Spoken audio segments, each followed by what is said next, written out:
Well, an alderman unhappy with the Chicago Board of Ed's decision to hold a special meeting tomorrow evening. That meeting could result in the firing of the CPS CEO. WGN's Joel Hillary live on the Northwest Side with details on that. Hi, Joel.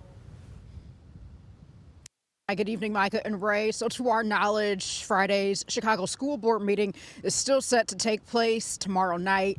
Many people, including one alderman, saying that this meeting, the timing does not pan out very well because it interferes with the Jewish Sabbath, and it also leaves out newly elected school board members who can't fully participate on the board until January. I find it to be extremely insulting. On Wednesday night, the Chicago Board of Education updated its special meeting agenda for Friday, adding items that could result in the termination of current CEO Pedro Martinez or buy out his contract. The meeting time was also moved from 11 a.m. to 5:45 p.m., which interferes with the Jewish Sabbath. Chicago prides itself in its diversity, and excluding a segment of the community is really unacceptable. Much of the controversy surrounding Friday's meeting concerns Martinez, Mayor Johnson, and his ally, the Chicago Teachers Union, coming head-to-head about how to best make up for gaps in the CPS budget. Martinez opposes the mayor's $300 million high-interest loan proposal to cover the school district's budget deficit.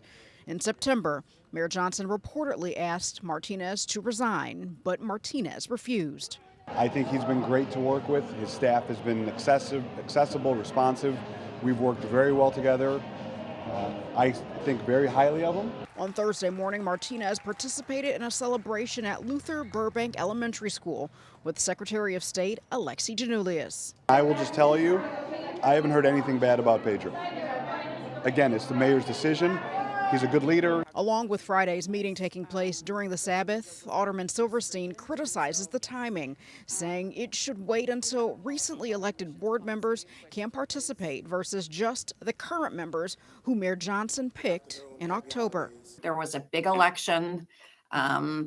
These people were elected by the people to represent the people of Chicago, and they should be given that opportunity to take up such an important matter in the school board. The organization Stand for Children is also asking the board to hold off on tomorrow's meeting until the full board is in place.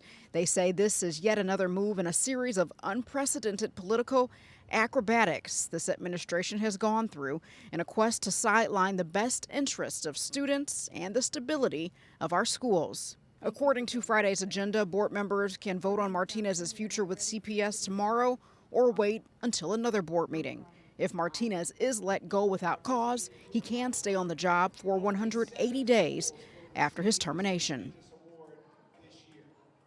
Now, before this morning's event here at the elementary school, Martinez's team told us that he would be willing to talk to me and other reporters, but he got away from us before or after that program ended, I should say. Also, I have reached out to the 6 active school board members for comment and have not yet heard back.